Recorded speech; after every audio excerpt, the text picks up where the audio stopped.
madaxweynaha jamhuuriyadda federaalk soomaaliya doctor xasan sheekh maxamuud ayaa 3 bishii agoost ee sanadkan 2025 waxa uu maareeyaha guud ee dekedda magaalada muqdisho u magacaabay danjire maxamed cali nuur americo oo xiriir kala duwan ka soo qabtay dalka ahna samafalo door muuqda ka qaatay garab istaagga iyo caawinta bulshada Soomaaliyeed gaar ahaan kuwada nugul.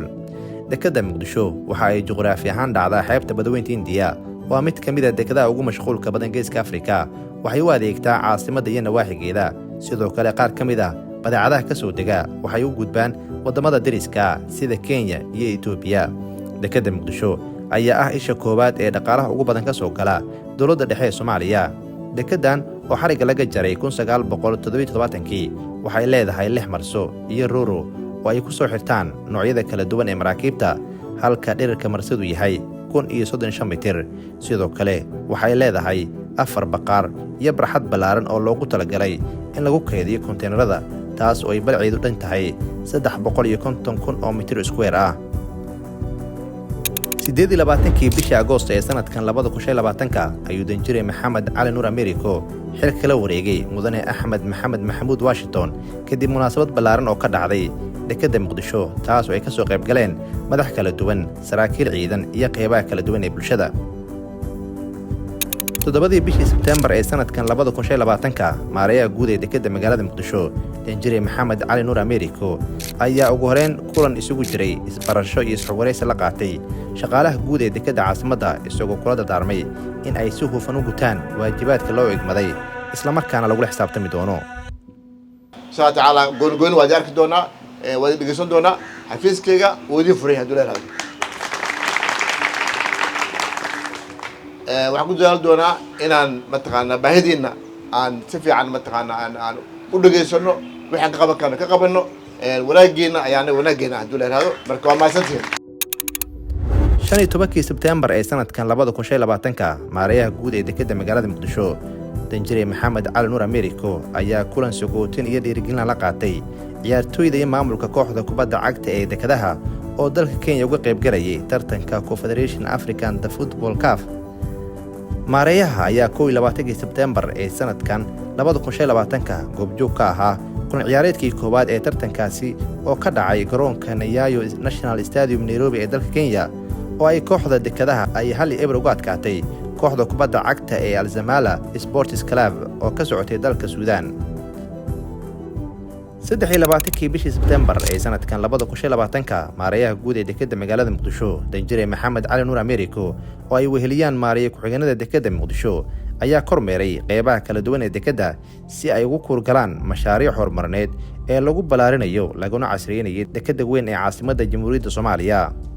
maareeyaha ayaa sidoo kale kormeeray maraakiib ku soo xirtay dekedda caasimadda kuwaas oo siday badeecado kala duwan oo ay ka mid yihiin agabyada dhismaha iyo dhowr tan oo shidaal ah. bishii Sebtembar ee sanadkan 2025 waxaa la gaaray guul weyn oo taariikhi ah kadib markii dekedda muqdisho ay kaalinta koowaad ka gashay dekedda ugu tayada wanaagsan bariga Afrika. sidoo kale dekedda weyn ee muqdisho ayaa kaalinta afraad ka gashay dekedaha ugu horumarsan qaaradda Afrika. talaabadaasi oo ka marqaati kacaysa dhiigga cusub ee uu maareeyaha guud ee dekedda muqdisho ku shubay dekedda caasimadda jamhuuriyadda Soomaaliya. 28 Sebtembar ee sanadkan 2025 wasiirka wasaaradda maaliyadda ee xukuumadda Soomaaliya mudane biixi imaan cige oo weheliyo maareeyaha guud ee dekedda magaalada muqdisho mudane danjire maxamed cali nuur americo oo safar shaqo ku tagay magaalada Riyadh ee boqortooyada Sacuudi Carabiya ayaa kulan miro dhal ah xarunta wasaaradda maaliyadda ee Riyadh kula yeeshay wasiirka ku-xigeenka wasaaradda maaliyadda ee Sacuudi Carabiya mudane Abdul Muhsin bin Sahad iyo xubno sare oo ka tirsan wasaaradda maaliyadda ee boqortooyadaasi. 29 Sebtembar ee sanadkan 2025 wasiirka wasaaradda maaliyadda ee xukuumadda Soomaaliya mudane biixi imaan cige oo weheliyo maareeyaha guud ee dekedda magaalada muqdisho danjire maxamed cali nuur americo ayaa kulan heerkiisu sareeya la yeeshay agaasimaha guud ee sanduuqa horumarinta Sacuudiga Sultan bin Abdulrahman Al Marshad. danjire maxamed cali nuur americo ayaa sidoo kale madaxa sanduuqa horumarinta Sacuudiga warbixin ka siiyay horumarada laga gaaray dekedaha Soomaaliya gaar ahaan dekedda muqdisho iyo kaalinta muhiimka ay ku leeyihiin kobaca dhaqaalaha dalka. kowdii Oktoobar ee sanadkan 2025 wasiirka wasaaradda maaliyadda ee xukuumadda federaalka Soomaaliya mudane Biixi Imaan Cige iyo maareeyaha guud ee dekedda magaalada Muqdisho Danjire Maxamed Cali Nuur Ameeriko ayaa dekedda magaalada Muqdisho ku soo dhaweeyay wafdi heerkiisu sareeyo oo ay hogaaminayeen safiirka midowga Yurub oo fadhisa Soomaaliya iyo sidoo kale sargaal sare oo ka socday bangiga maalgashiga Yurub ee u qaabilsan dhinaca deymaha ee bariga iyo koonfurta Afrika. wafdiga sare ee ka socda midowga Yurub ayaa dowladda federaalka Soomaaliya ugu hambaliyay in dekedda Muqdisho ay kaalinta koowaad ka gashay dekedda ugu wanaagsan bariga Afrika sidoo kale ay kaalinta afraad ka gashay dekedda ugu horumarsan qaaradda Afrika.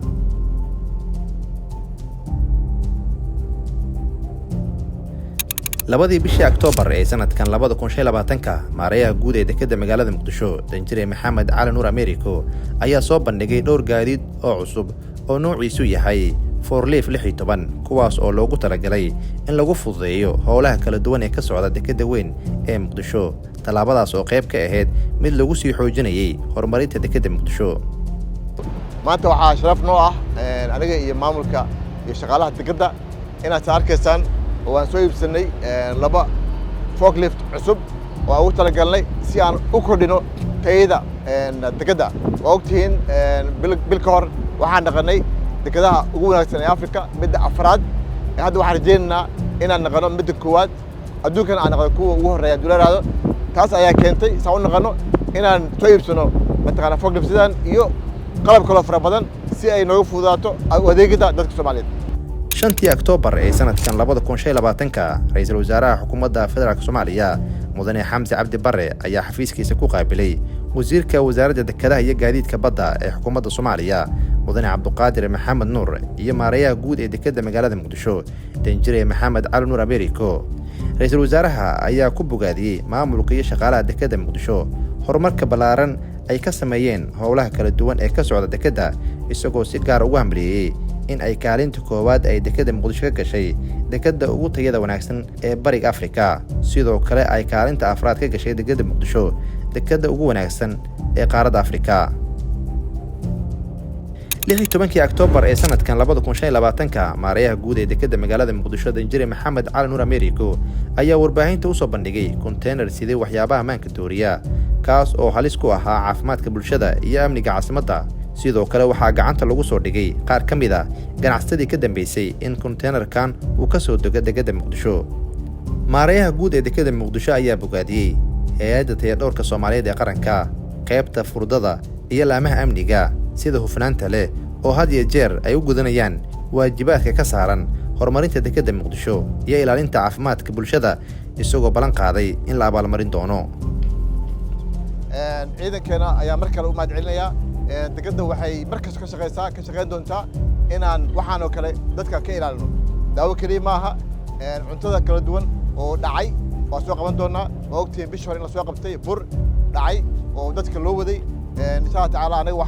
waxaa balan laga ah ciidankeena iyo inaan wada shaqeyno waa waxyaabahan maandooriyaasha ah iyo waxyaabaha oo illegalka ah aan ka ilaalino waddankeena soo galaan. 19 Oktoobar ee sanadkan 2025 wasiirka wasaaradda dekedaha iyo gaadiidka badda ee xukuumadda federaalka Soomaaliya mudane Cabduqaadir Maxamed Nuur maareeyaha dekedda Muqdisho mudane Danjire Maxamed Cali Nuur Ameeriko iyo safiirka midowga Yurub u fadhisa Soomaaliya ayaa goobjoog ka ahaa heshiis ay si rasmi ah u wada saxiixeen agaasimaha guud ee wasaaradda dekedaha iyo gaadiidka badda ee dowladda Soomaaliya iyo madaxa EU CAB ee Soomaaliya. heshiiskan oo ah mid iskaashi ah oo la xiriira sidii midowga Yurub ay u taageeri lahayd qalabaynta xarunta samatabbixinta dhibanayaasha badda ee MRCC kaas oo qayb ka ah mashaariicda lagu horumarinayo dekedda magaalada Muqdisho.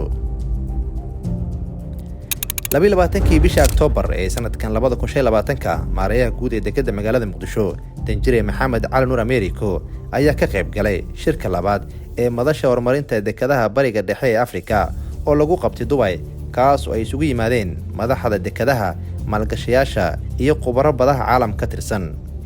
maareeyaha guud ee dekedda Muqdisho ayaa shirkaasi kadib kulamo miradhala la yeeshay madaxda AD Ports Group iyo hay'ado kale oo goboleed ah iyadoo wadahadalladaasi lagu falanqeeyay sidii loo dedejin lahaa mashruuca dekedda cusub ee Muqdisho iyo sidii loo horumarin lahaa gaadiidka xeebaha ee maalgashiga adeegyada. soddonkii bishii Oktoobar ee sanadkan 2025 maareeyaha guud ee dekedda Muqdisho Danjire Maxamed Cali Nuur Ameeriko ayaa booqasho rasmi ah ku tegay dalka Djibouti halkaas oo kulan kula yeeshay gudoomiyaha maamulka dekedaha iyo aagga canshuur la'aanta ee Djibouti mudane Abuukar Cumar Xaadi si ay uga wada hadlaan xoojinta iskaashiga dekedaha iyo isku xirka gobolka. maareeyaha Danjire Maxamed Cali Nuur Ameeriko intii uu joogay Djibouti waxa uu sidoo kale booqday kaabayaal muhiim ah isagoo kulamo miro dhal ah la yeeshay madaxda sare iyo maalgashayaal si loo horumariyo iskaashiga mashruuca cusub ee dekedda Muqdisho. 6 bishii November ee sanadkan 2025 maareeyaha guud ee dekedda magaalada Muqdisho Danjire Maxamed Cali Nuur Ameeriko oo ku guda jiro howlmaalmeedkiisa ayaa isla xisaabtan shaqo ku tegay qeybaha kala duwan ee dekedda Muqdisho oo ay ka socdeen howlo baaxad leh oo loogu adeegayay ummadda Soomaaliyeed. 3 markab oo siday badeecooyin kala duwan ayaa ku soo xirtay dekedda Muqdisho iyadoo howlaha dejinta badeecooyinkaasi ay ku holonaayeen gaadiidka kala duwan shaqaalaha dekedda iyo boqolaal ka mid ah muruqmaalka Soomaaliyeed. maareeyaha dekedda Muqdisho Danjire Maxamed Cali Nuur Ameeriko oo kormeerkan ka hadlay ayaa sheegay in ay ahmiyad gaar ah u leedahay la joogitaanka iyo waqti la qaadashada muruqmaalka iyo shaqaalaha ka howlgala dekedda Muqdisho isagoo oo tilmaamay in ay lafdhabar u yihiin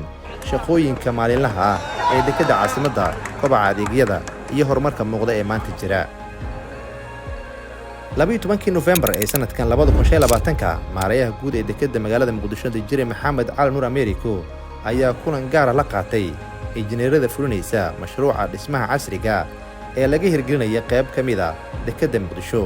isagoo oo kula dardaarmay in ay dedejiyaan dhismahan cusub kaas oo ka koobnaan doono xafiisyo iyo qaybo kale oo loogu adeegi doono bulshada Soomaaliyeed. mashruucan oo ah mid ballaaran isla markaana habeen iyo maalin si aan kala joogsi lahayn uga socda dekedda Muqdisho ayaa waxa uu qayb ka yahay mashaariic lagu horumarinayo bilicda iyo tayada dekedda caasimadda si ay ula jaanqaado dekedaha horumaray ee caalamka. 13 November ee sanadkan 2025 wasiirka wasaaradda dekedaha iyo gaadiidka badda ee xukuumadda federaalka Soomaaliya mudane Cabduqaadir Maxamed Nuur iyo maareeyaha guud ee dekedda magaalada Muqdisho Danjire Maxamed Cali Nuur Ameeriko ayaa dhagax dhigay mashruuca dhismaha wadooyinka dekedda magaalada Muqdisho kaas oo qayb ka qaadan doono fududeynta isku socodka iyo bilicda dekedda Xamar. tan iyo markii ay dekedda magaalada Muqdisho ka soo muuqatay fagaaraha dekedaha ugu adeega wanaagsan uguna horumarsan Afrika ayaa waxaa sii laba jibaarmay fulinta howlaha shaqo ee maalin iyo habeen ka socda dekedda caasimadda. maanta waxaa sharaf noo ah inaan daafurayno mashruuca dhismaha wadooyinka ama wadada cusub hadda la sameynayo oo lagu kordhiyay dekedda Muqdisho. saa ognahay maalmihii u dambeysay bilihii u dambeysay dekedda aad bay u shaqaynaysay marka dowladdu waxay go'aan gaartay in la badiyo dhismaha wadooyinka si baabuurta soo galaysa dekedda ay u fududaato. 14 November ee sanadkan 2025 waxaa hirgalay talaabo taariikhi ah oo ay mahadiyeen bulshada caasimadda Jamhuuriyadda Federaalka Soomaaliya kadib markii uu maareeyaha guud ee dekedda magaalada Muqdisho Danjire Maxamed Cali Nuur Ameeriko fuliyay go'aankii dowladda federaalka Soomaaliya ee ahaa in dekedda Muqdisho ay shaqeyso habeen iyo maalin isla markaana gaadiidka xamuulka loo ogolaaday in xilliga habeenkii ay ka shaqeeyaan gudaha dekedda Xamar taas oo culays weyn ka qaaday isku socodka gaadiidka wadooyinka Muqdisho. tan waxay keenaysaa in magaalada ka yareyso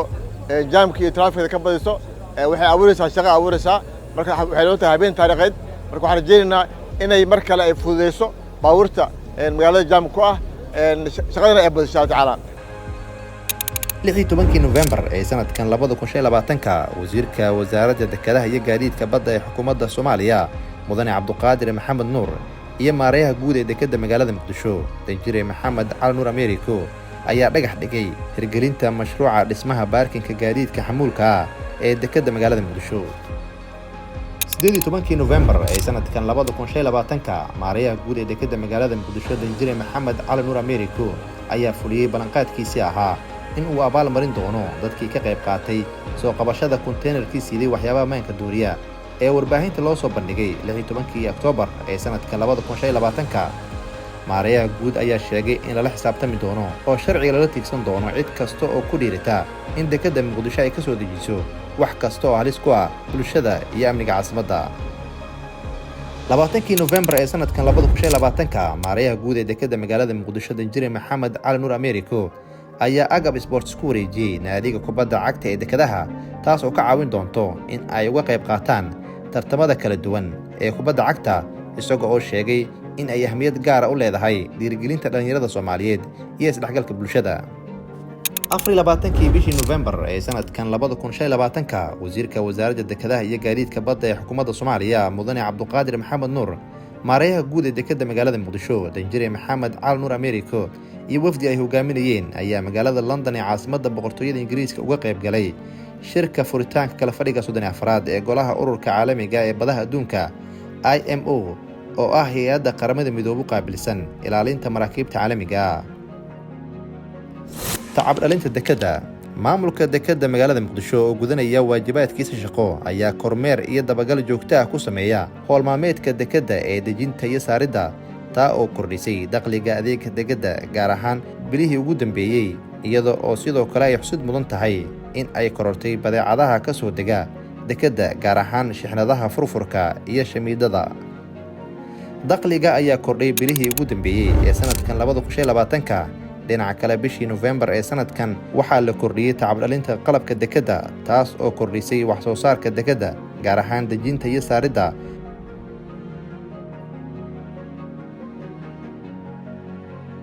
Bishii November ee sanadkan, dekedda Muqdisho waxay dhigtay rikoor cusub oo hal bil gudaheeda ay ku maamushay 160,703.96 metrik tons